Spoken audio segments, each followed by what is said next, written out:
Jens, back to our interview, which was rather rudely interrupted by a battery which went on strike after being told not to, just like any Airways pilots.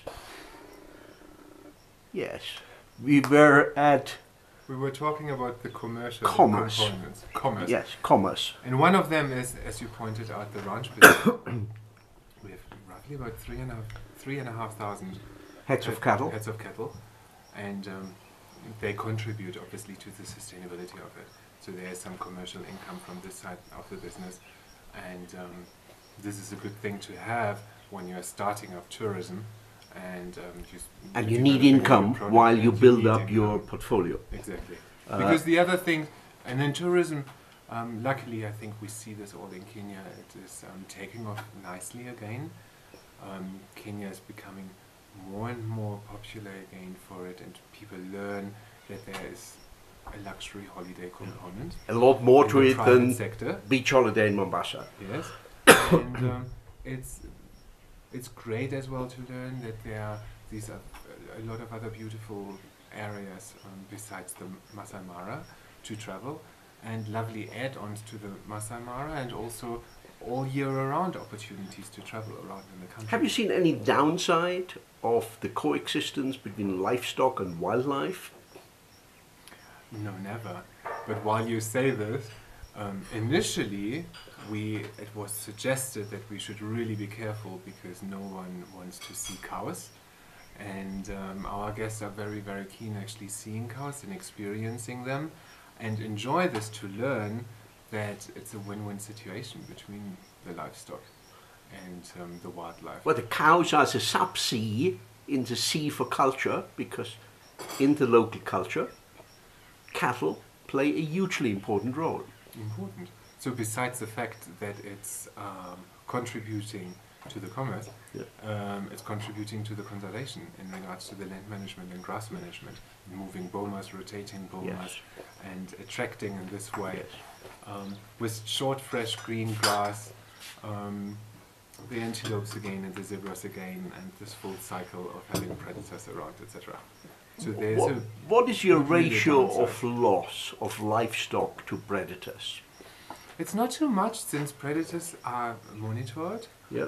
And our fenced bomas are that secured that we don't experience too many happenings. There are no intrusions like in some of the traditional bomas with thorn bushes, which for one reason or another are never made high enough so the predators can actually jump in. Yeah. And With the metal bomas here, they're all linked into each other. They're about 2 meters high, and you can create them in various sizes that you can put your different herds in there, and they give the certain safety zone in this moment. And you did say that tourists actually do not mind seeing a herd of cattle once in a while. Oh, not at all. They like seeing them, like interacting with the herder out in the field.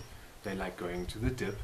So we dip 3 times a week in different areas, and guests like seeing the cattle going through the dig against to protect. Have you got any of our famous Ugandan Ankole longhorns, or do you just have Borana cattle? Just Boran cattle. Okay.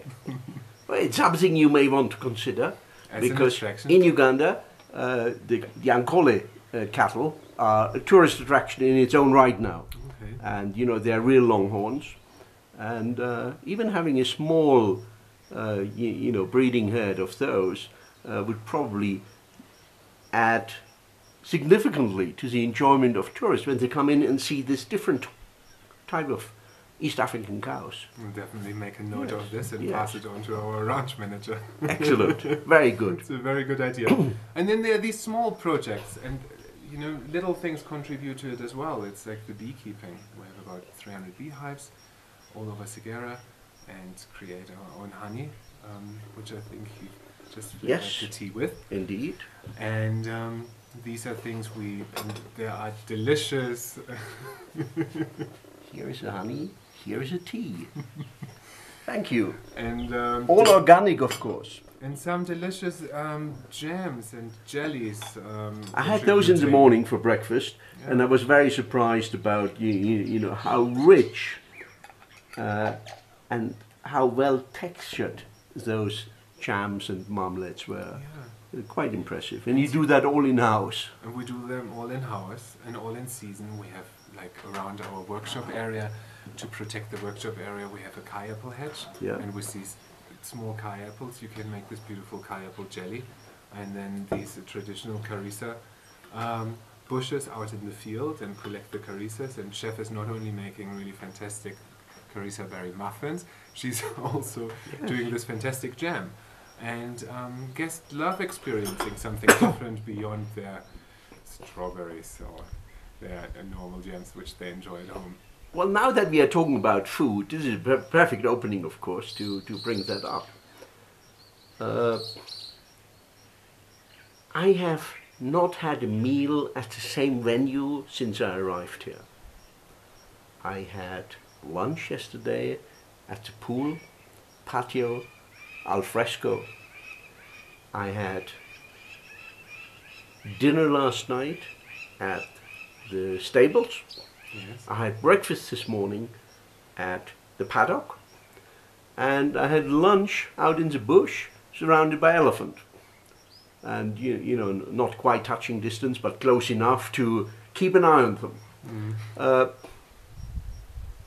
Explain that to me. There is no formal restaurant I've seen. There are many places with tables like this one here where you can actually sit down and have a meal. How does that work?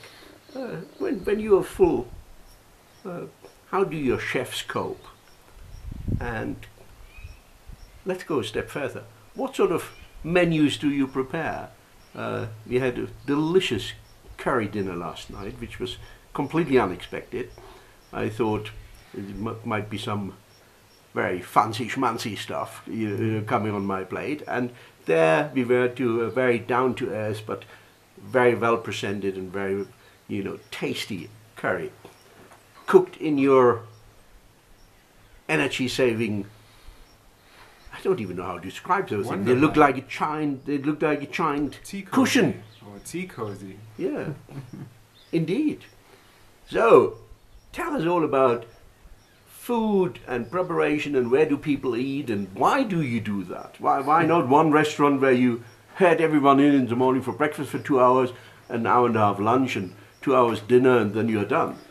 I think the beauty is when you're traveling, and especially when you've got this distinct world traveler who's coming around, they really love to have a little bit of variety and things which are a little bit different. And you know, when you're out of the cities and you're traveling to Africa, I think you're back to farm to table, you're back to family dining styles, you're back to having a nice, lovely, authentic meal with vegetables from the garden, and you pick and choose what you want, and you have a lovely warming soup and a main course with different vegetables, and dinner is a celebration and an enjoyment. And of course, in the heat of the day, you have a cold gazpacho. Today, made of pineapple. Surprise, surprise! Very, very creative. Nice and refreshing. Yes. And you might miss out on the beetroot soup, actually, which has the most incredible color. And the chilled beetroot soup with a little bit of camel milk.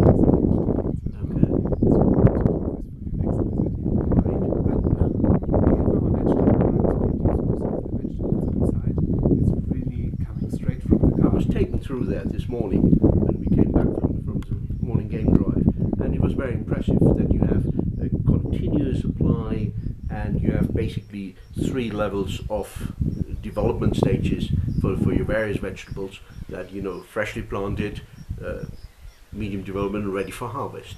And your staff there were very, very proud of their accomplishment, I must say. And we've been proud of them. And Chef Elizabeth is very proud of them. Yes. And is also checking on them on a regular basis.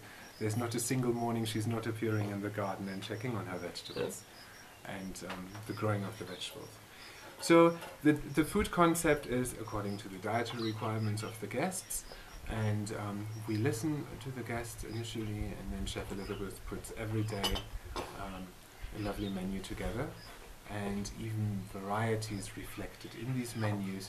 So you might have maybe your beautiful curry, while you can have some stunning pasta dishes. Yeah. Since Chef Elizabeth learned in an Italian family, we don't want anyone to miss out on her lovely raviolis and her pasta and lasagnas, etc. And then this dining experience is celebrated in all these different venues, as you already mentioned. So there's, to add on still, the Wine Tower, lovely venue. Yes, that's another one which sits I'm in a probably water going to house miss. in Tank. I hear tonight Explorer we'll Lounge. be upstairs In the Explorer Lounge. in the Explorer Lounge. So that's another venue, and you mentioned the wine cellar. Yeah, and the idea really behind all of this is giving a guest some private space as well. And having every day a different venue brings variety and excitement in the whole dining journey of the guests.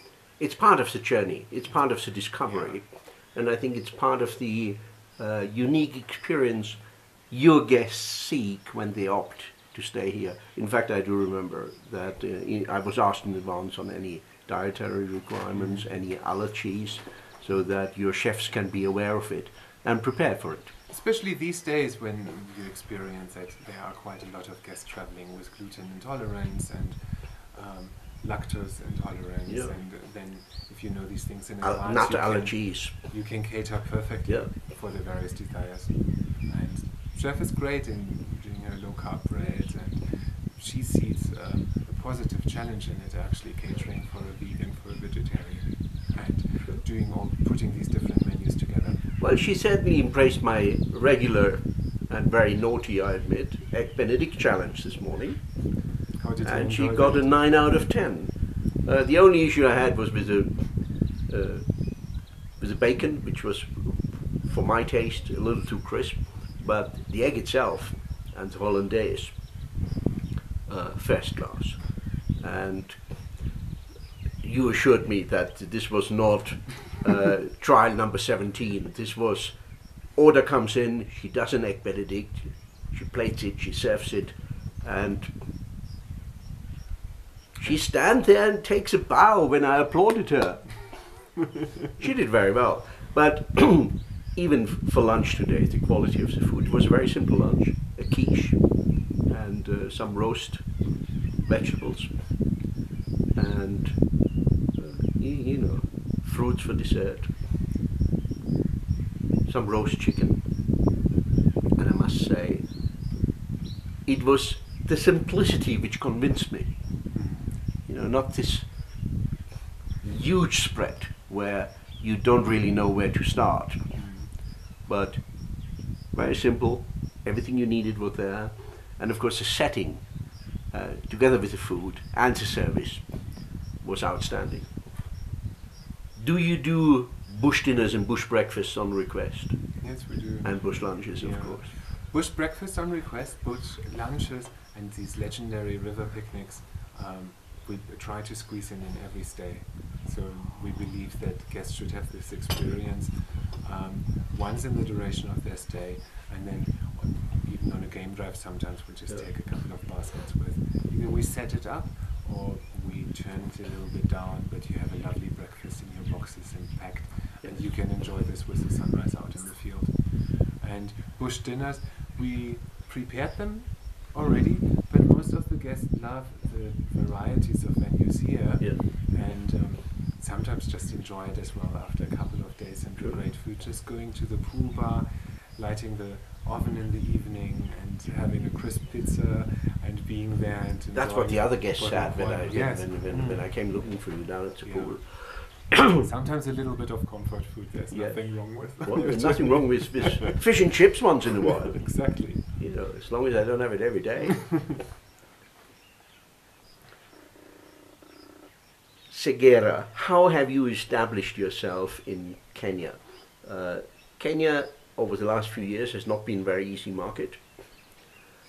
Kenya, once upon a time, was the destination for British royals and royals from around the world. Of course, in those days, the big game hunters too. That has all ended in the late 70s. And Kenya for a while looked like it had lost the cutting edge of that level of hospitality. established yourself 4 years ago. It's mentioned 4.5 years ago. How did the market respond, the local market? I know your primary marketing drive must be overseas through your network, but how did the local market respond to the sudden presence of really a top of the pops safari resort?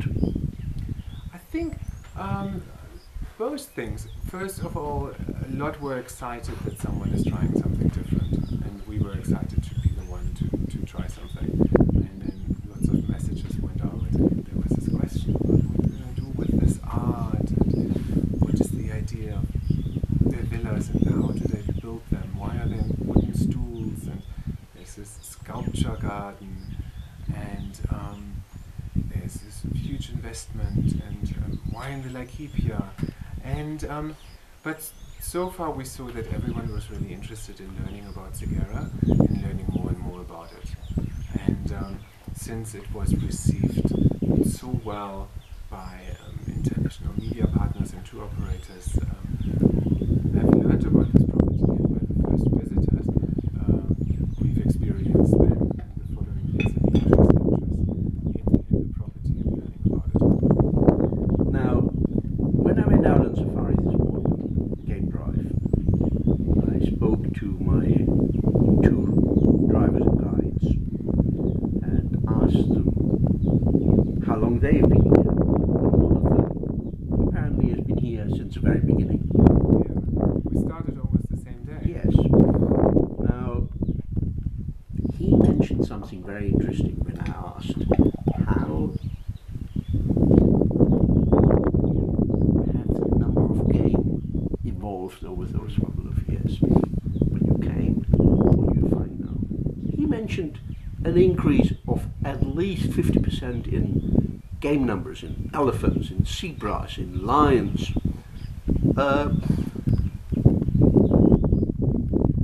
What does that tell you? Does conservation of this kind work? I guess the numbers are speaking The numbers for itself, prove it? and they prove it. And we have the conservation units out in the field, monitoring the wildlife and counting the wildlife in different sections of the property on a daily basis. And we review these numbers throughout the year, and luckily we can see this increase of wildlife over the past years. Most likely, the fact that after the owner purchased the property, that he decided to drop the majority of the fence lines and opening up the corridor. So there for is now wildlife to migration freely in and roam out. again, has been a very contributing thing. And then the successful land management, which we do with the cattle business, is contributing surely as well to this success. And just now, sitting here with you and watching and seeing the big amounts of waterbucks there in the distance between the elephants. Waterbucks, I remember 4.5 years ago when I Hardly was any. here the first, hardly any. And now we have big groups in these areas and herds around, and they really feel comfortable. It might be as well that the retreat is giving a lot of antelopes like a safety zone around the property. And during the night, if you take your torch, for instance, and you step on your porch and you go you out, do you see will look into lots of ice there. Lots of ice reflecting back. Yeah. What I have seen is that most of the elephant groups we encounter today have youngs, including babies. One of those I saw must have been probably a week and a half old, still a little, wobbly on the feet. But by and large, in all groups, there were a significant number of babies and recently borns. Does that give hope for the survival of the elephant? I believe. Will the conservancies be the key to the survival of the elephant? I'm sure a contributor to it. If they are the key, I think it's a general thing. Land management is important. You see, looking after the land, that you have the opportunity to increase the populations. You witness the young elephants out in the field, and having the opportunity to build the dams and to have water reserved throughout the property and giving access to water to the wildlife you certainly create these zones in which the animals will happily live and stay. Jens, in closing, what message do you have for people who view this on YouTube, who read about it on the various media for which I write? What message do you want to send out to them? What's close to your heart? What's close to the heart of your owner, Jochen Zeitz? Oh, close to the heart is really, we should all together in Kenya promote Kenya as this destination to travel throughout the year, and jointly fly the Kenyan flag and travel the world and share the message to give Kenya the opportunity to go back on track 100%, because we believe with tourism enterprises such as Segera, you have the opportunity to contribute to the land and which has brought back the top level of management. hospitality into Kenya, really. And this is a key factor, and if we have the opportunity getting visitors here, not only educating them, but letting them experience and maybe creating fans of Kenya and conservation and motivating them, sharing the word, spreading the word, coming again and again, we have all the opportunity with the neighboring conservancies here as well and the other national parks we find in this country to conserve the wildlife. And I think this is one of the things which is really the closest. And involving people and talking about things and actioning as well. I mean, you must have welcomed thousands of guests here over the last couple of years. How do they go home? Yeah, usually what do they take with them they didn't have when they arrived? I think the understanding how close you can be to nature and the understanding what impact you can make on people. And we've seen grown-up men with tears in their eyes getting into the plane right at the Paddock and flying home, and not only because they might have had the most special time with their children, also because they were touched by the beauty of the Kenyan people and hospitality, and they've taken a lot with. And sometimes you change mindsets. We have guests who left here, and kids and youngsters convince the parents to invest into a solar plant at their holiday home and weekend place. And we have guests who invest into art and take the art home around the world to spread the message about the culture. And we have guests who want to make a difference and who are proud that they have the opportunity now to travel and to make a difference and to contribute. So we changed a lot of mindsets, and we see this with the repeat business and guests coming back and getting involved, and kids going into the schools and 14, 15 years old teaching in one of our schools and using their half term for this. We are changing people's lives. I'm glad to hear all of that, because it is evident that Magical Kenya is very much alive. We just concluded the Magical Kenya Travel Expo. Magical Kenya is very much alive, and I can vouch for it. There is magic on Segera. So, my dear viewers and readers, look it up, segera.com, and make a booking. And you probably saw my tweet this morning. When are you saying Chumbo to this Chumbo? It's so great having you with us. Absolutely. Welcome. Thanks a lot so for much. your hospitality, to Thank you you. and to your entire team. And until we meet again. Thank you. Thank you. Thanks.